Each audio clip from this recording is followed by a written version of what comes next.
Lady Hilda Trelawney Hope. Show her in.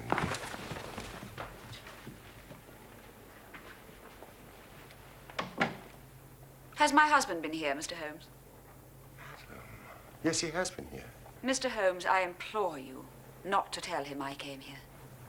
Your ladyship puts me in a very delicate position. I beg of you to sit down and tell me what it is you desire. But I cannot make you any unconditional promise. Gentlemen, I will speak frankly to you in the hope that it will induce you to speak frankly in return.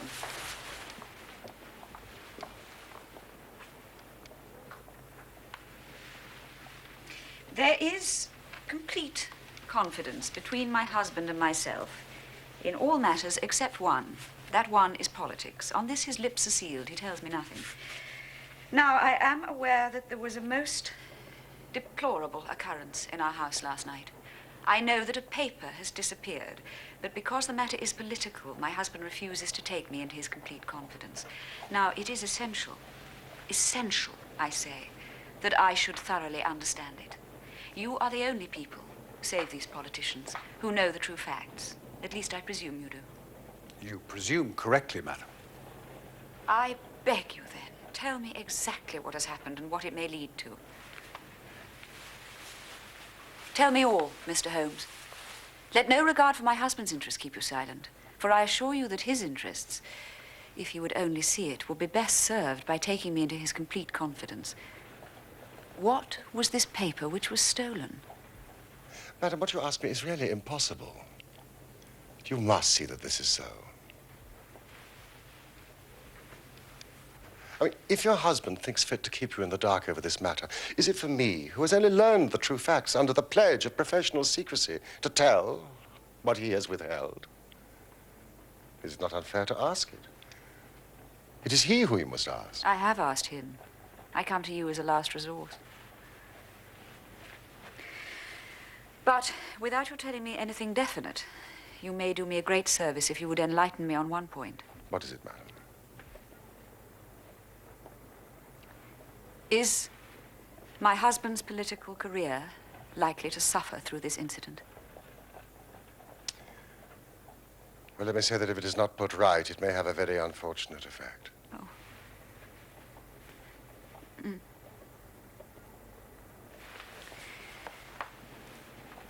One more question, Mr. Holmes. From an expression which my husband dropped in the first shock of the disaster, I understood that terrible public consequences might arise from the loss of this document. If you said so, I cannot deny it. Of what nature are they? There again, you ask me more than I can possibly answer. Then I will waste no more of your time. I cannot blame you, Mr. Holmes, for refusing to speak more freely.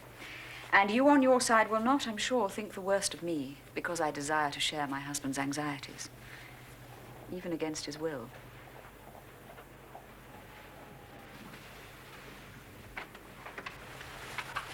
Once more, I beg you will say nothing of my visit.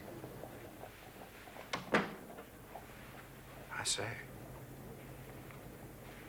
what a really remarkable and beautiful woman. The fair sex is your department, Watson. What did she really want? Well, surely her own statement was clear and her anxiety very natural. Think of her appearance, Watson. Her manner, her suppressed excitement, her restlessness, her tenacity in asking questions. Remember, she is the youngest daughter of the Duke of Belminster and comes of a caste that does not lightly show emotion. She was certainly much moved. And you observed, of course, how she maneuvered to have her back to the light. She did not wish us to read her expression too closely. Yes, she chose that chair in the whole room. And yet the motives of women are so inscrutable. I mean, how could you build on such a quicksand? Their most trivial action may mean volumes, or their most extraordinary conduct may depend upon a hairpin or a curling tongs. Yeah. Good morning, Watson. You off then? Yes.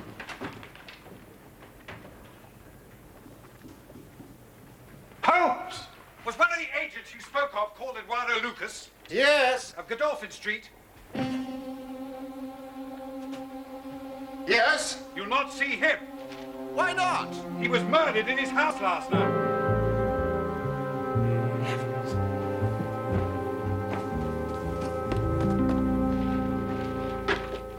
say murdered? Murder in Westminster, crime of a mysterious character. Eduardo Lucas, unmarried, 34, well-known in society circles on account of his charming personality.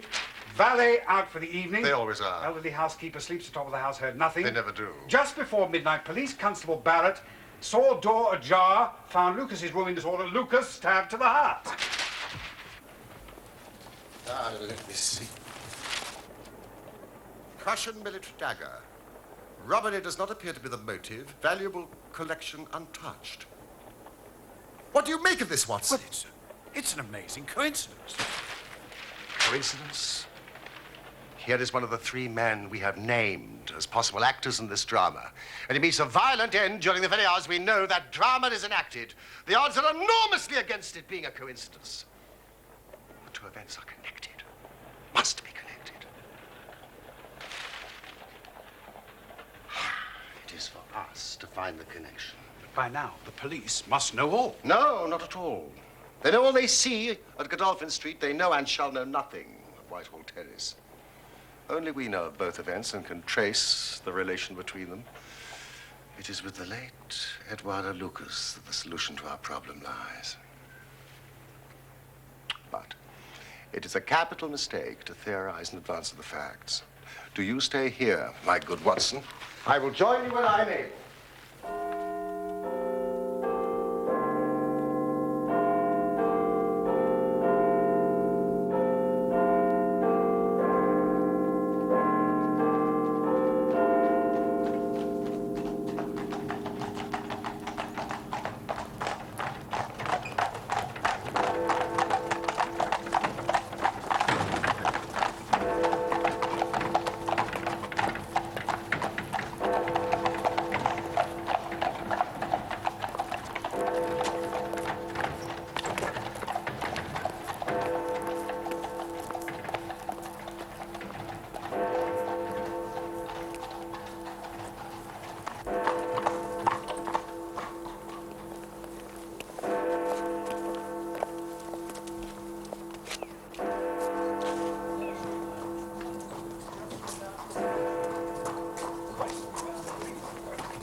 They've arrested the valet.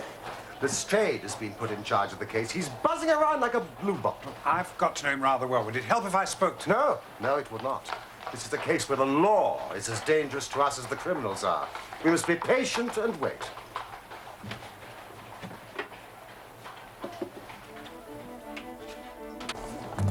Lieutenant, Lucas murder case. Leave this standard. Lucas murder case. Suspect released. Murder case. Standard. Suspect released. Evening Standard. Lucas murder case.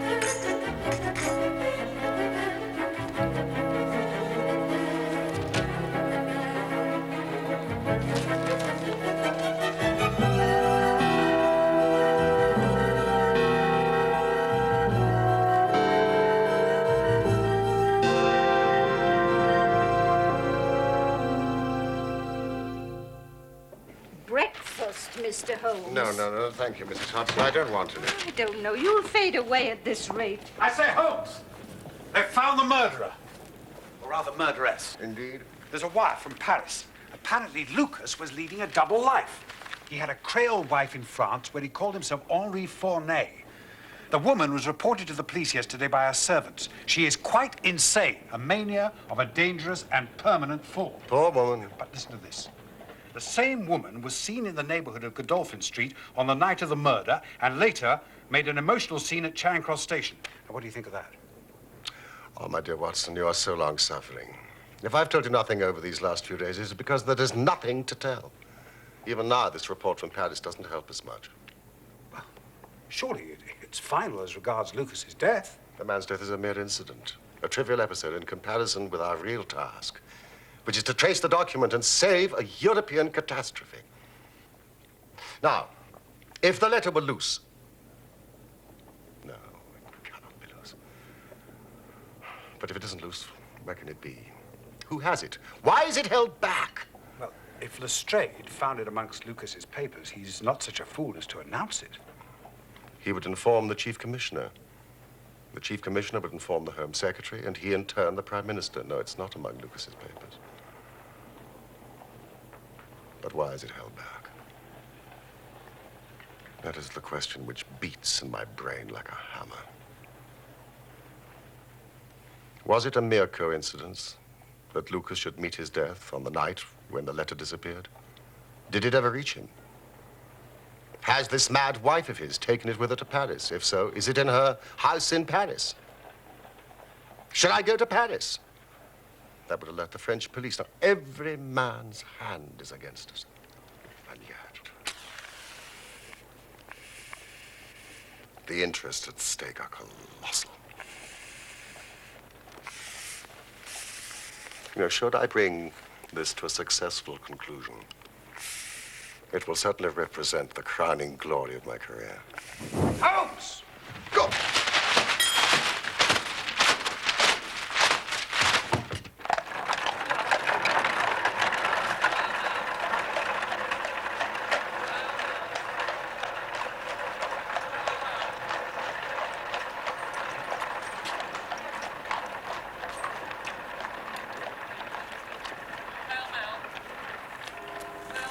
Thank you.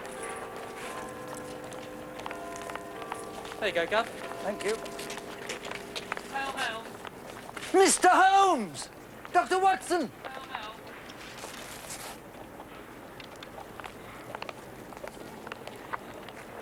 Hail, hail. You've no doubt been following the Lucas case? Lucas? Lucas. Ah, yes, the name does seem familiar to me. Eduardo Lucas. Found murdered last Tuesday night at his house in Godolphin Street. Rather a distinguished gentleman. Student of international politics and a remarkable linguist, so they say. I've been in charge of the case, matter of fact. Not an easy task by any means. Some delicate problems, you understand. But with the aid of our French friends, I've been able to bring the case to a satisfactory conclusion. All the loose ends tied up. Oh, we've got it. Clear as if we'd seen it. Congratulations, Lestrade. Another feather in your cap. Ah, thank you. Yes, indeed. Oh, before you go, Mr. Holmes, it's a mere trifle, but the sort of thing you take an interest in. Queer, you know, what you might call freakish. It has nothing to do with the main fact. Can't have on the face of it. What is it, then? Well, if you gentlemen could come down to Godolphin Street, I think I could explain it better on the spot. For a few minutes, perhaps? Oh, good. It's only just round the corner. Thank you, cabby. Keep the change.